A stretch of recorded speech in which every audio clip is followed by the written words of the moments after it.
सीधे बोल में आप सभी का स्वागत है। मैं मुकेश दैनिया बिना लाग लपेटे सीधी बात लेकर आपके सामने हाजिर हूं। और आज का हमारा मुद्दा है जो राहुल गांधी ने चुनाव आयोग से सवाल पूछे थे, उस विषय पर लेकर हम आपके सामने हाजिर।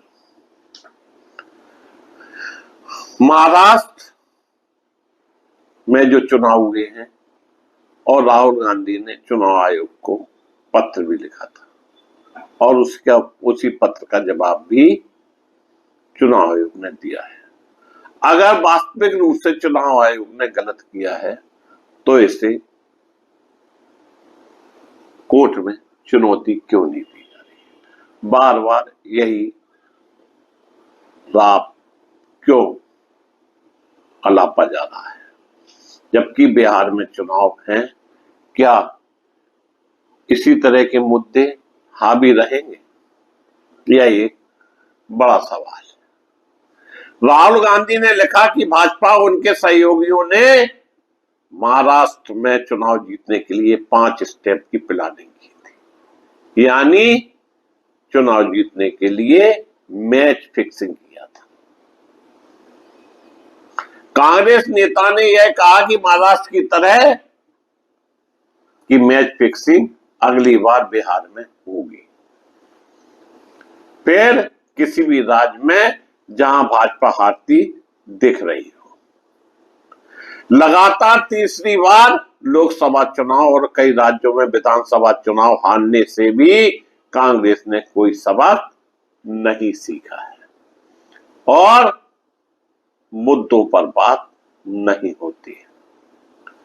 देश में भ्रष्टाचार, विकास के मुद्दे उठाने के बजाय पुराने गड़े मुर्दे उखाड़कर अपना खोया हुआ जनाधार फिर से प्राप्त करने की नाकाम कोशिश में जुटी हुई है कांग्रेस। कई मुद्दे हैं, कई मुद्दों पर घेरा जा सकता है सरकार को, लेकिन एक ही मुद्दे पर सिर्फ बहस छिड़ी हुई है। देश की सबसे पुरानी पार्टी को देश के मतदाताओं की नब्ज पकड़ में नहीं आई है और इतने चुनाव हारने के बाद भी कांग्रेस को यह समझ नहीं आया कि आखिरकार देश के मतदाता चाहते क्या। मतदाताओं की जरूरतों को समझने के बजाय कांग्रेस सत्ता प्राप्ति के लिए बार बार एक हांडी को चूल्हे पर रख के मामले को गर्म करने का प्रयास करती है। यही कारण से बार बार वह मात खा रही है। महाराष्ट्र विधानसभा चुनाव में धांधली के आरोप से यही लगता है कि कांग्रेस के पास मुद्दों की कमी है। कांग्रेस महाराष्ट्र विधानसभा चुनाव में फर्जीवाड़े का आरोप लगा रही है। आरोप लगाते रहिए, लेकिन सरकार तो 5 साल चलेगी। आश्चर्य है कि यही कांग्रेस जब कर्नाटक, हिमाचल और तेलंगाना में चुनाव जीतती है तब निर्वाचन प्रक्रिया पर ऐसे आरोप नहीं लगाए और जब हार जाती है तो आरोप प्रत्यारोप लगाए जाते हैं। हो सकता है राहुल गांधी की यह बात सही हो, लेकिन इसके लिए कोर्ट का दरवाजा खटखटाएं तो निश्चित रूप से कोई बड़ी सफलता उनको मिल जाए।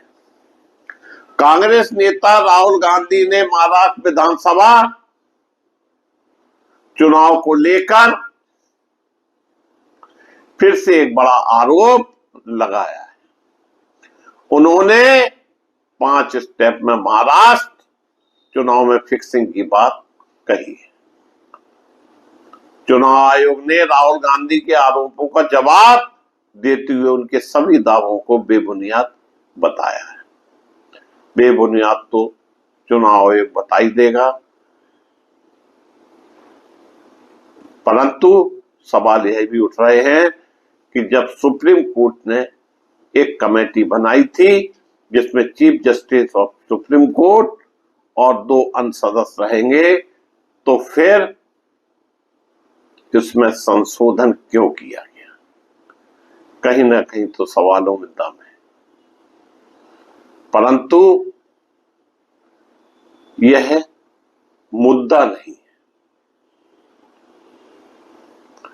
उन्होंने एक अंग्रेजी अखबार में लिखे अपने लेख के जरिए भाजपा पर आरोप लगाया कि महाराष्ट्र चुनाव में मैच फिक्सिंग की गई और अब कुछ ऐसा ही बिहार में दोहराया जाएगा। राहुल गांधी ने अपने इस लेख को सोशल मीडिया पर शेयर किया है। दोस्तों, राहुल गांधी ने लिखा है कि भाजपा और उनके सहयोगियों ने महाराष्ट्र में चुनाव जीतने के लिए 5 स्टेप की प्लानिंग की थी। कांग्रेस नेता ने कहा कि महाराष्ट्र की तरह की मैच फिक्सिंग अगली बार बिहार में होगी। फिर किसी भी राज्य में जहां भाजपा हारती दिख रही हो, राहुल गांधी के इन आरोपों का भाजपा के साथ साथ जेडीयू सहित अन्य दलों ने भी कड़ी आपत्ति जताते हुए प्रतिक्रिया दी। कहा जाए तो गलत नहीं, चोर चोर मौसेरे भाई, जिसकी सत्ता है वो तो प्रतिक्रिया देगा ही। भाजपा के राष्ट्रीय अध्यक्ष जेपी नड्डा ने राहुल गांधी द्वारा 2024 के महाराष्ट्र विधानसभा चुनाव को लोकतंत्र में धांधली करने का ब्लूप्रिंट करार दिए जाने पर तीखी प्रतिक्रिया देते हुए कहा कि कांग्रेस नेता कई बार चुनाव में हार से दुखी और हताश है, इसलिए विचित्र साजिश रचने का आरोप लगा रहे हैं। भाजपा नेता ने अन्य तरह की भी टिप्पणी की है। राहुल गांधी चुनावी प्रतिक्रिया कैसे काम करती है यह समझना चाहिए, यह भी भाजपा नेता कह रहे हैं। उन्हें बहुत अच्छे से पता है, लेकिन उनका मकसद स्पष्टता नहीं बल्कि अराजकता फैलाना है। यह आरोप राहुल गांधी पर लगाए जा रहे हैं। जेडीयू नेता केसी त्यागी ने कहा कि चुनाव आयोग का जितना दुरुपयोग कांग्रेस ने अपने जमाने में किया है उतना किसी ने नहीं किया। मुख्य चुनाव आयोग MS गिल को सांसद बनाया और मंत्री बनाया। कांग्रेस पार्टी की जो नीतियां रही हैं पिछड़ों और वंचितों को लेकर, उनके चलते उनके वोटों पर पहले ही चोरी नहीं बल्कि डाका पड़ चुका है। त्यागी ने कहा कि बिहार में चुनाव से पहले ही राहुल गांधी हार मान चुके हैं। ऐसा मैं नहीं, त्यागी जी का कहना है। चुनाव के बाद ही पता चलेगा कौन हारा कौन जीता। बिहार की जनता ही इसे डिसाइड करेगी। चुनाव आयोग ने अपने जवाब में राहुल गांधी के दावों को निराधार बताया। दोस्तों, निर्वाचन आयोग ने राहुल गांधी के आरोप पर लंबा जवाब दिया है। चुनाव आयोग ने कहा कि चुनाव के फैसले पक्ष में नहीं आने के बाद ऐसे आरोप लगाना बेतुके हैं। 24 दिसंबर 2024 को ही कांग्रेस को भेजे गए अपने जवाब में यह सभी तथ्य सामने रखे गए थे जो चुनाव आयोग की वेबसाइट पर उपलब्ध हैं। ऐसा लगता है कि बार बार ऐसे मुद्दे उठाते हुए इन सभी तथ्यों को पूरी तरह से नजरअंदाज किया जा रहा है। चुनाव आयोग ने यह भी लिखा कि किसी के द्वारा प्रसारित कोई भी गलत सूचना चुनाव के दौरान राजनीतिक दलों द्वारा नियुक्त हजारों प्रतिनिधियों की बदनामी तथा चुनाव कर्मचारियों का मनोबल तोड़ने वाला होता है। तो इस बड़ी कवायद के लिए अथक परिश्रम करते हैं। अथक परिश्रम तो करते हैं, लेकिन देश में चुनाव आयोग को भी निष्पक्ष चुनाव कराना चाहिए। यह देश के लोकतंत्र की बात है, संविधान की बात है। आयोग ने कहा कि महाराष्ट्र की मतदाता सूची को लेकर लगाए गए निराधार आरोप कानून के शासन का अनादर है। चुनाव आयोग ने यह भी लिखा कि महाराष्ट्र में सुबह 7 बजे से शाम 6 बजे तक करीब 6.41 करोड़ मतदाताओं ने वोट दिया, अर्थात हर घंटे औसतन 58 लाख वोट पड़े। इस लिहाज से आखिरी 2 घंटे में 1 से 16 लाख वोट पड़ सकते थे, जबकि आखिरी 2 घंटे में केवल 65 लाख वोट डाले गए, तो औसतन से काफी कम था। आयोग ने तब कहा था कि महाराष्ट्र विधानसभा चुनाव 2024 से पहले कांग्रेस या किसी अन्य राजनीतिक दल की ओर से कोई शिकायत नहीं थी। कांग्रेस ईवीएम मशीनों से वोटिंग के बजाय बैलेट पेपर से चुनाव कराने की मांग कर चुकी है।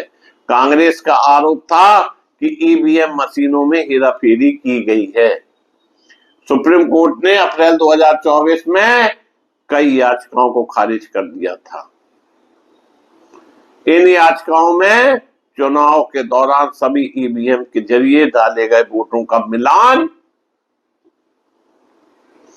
Voter verifier paper audit trail slip से कराने के निर्देश देने की मांग की गई थी। याचिकाओं को खारिज करते हुए सीजेआई खन्ना की अध्यक्षता वाली बेंच ने बैलेट पेपर सिस्टम पर वापस लौटने की याचिकाओं की मांग को कमजोर, प्रतिगामी और अनुचित बताया था। बेंच ने फैसला सुनाया था कि ईवीएम सरल, सुरक्षित और उपयोगकर्ता के अनुकूल है। चुनाव हो जाने के करीब 1 साल बाद महाराष्ट्र में चुनावी धांधलियों का आरोप लगाने पर यही माना जाएगा कि कांग्रेस गफलत में है। यदि चुनाव में गड़बड़ी की शिकायतें हैं तो इन्हें अदालत में चुनौती दी जा सकती है। कांग्रेस को शायद अंदाजा है कि अदालतों में उनके लगाए गए आरोप टिक नहीं पाएंगे। सवाल यह भी है कि महाराष्ट्र विधानसभा चुनाव में बेईमानी का मुद्दा उठाने वाली कांग्रेस खुद अपने गरेबान में झांक कर देखे। हिमाचल में चुनाव जीतने के बाद चुप क्यों रही?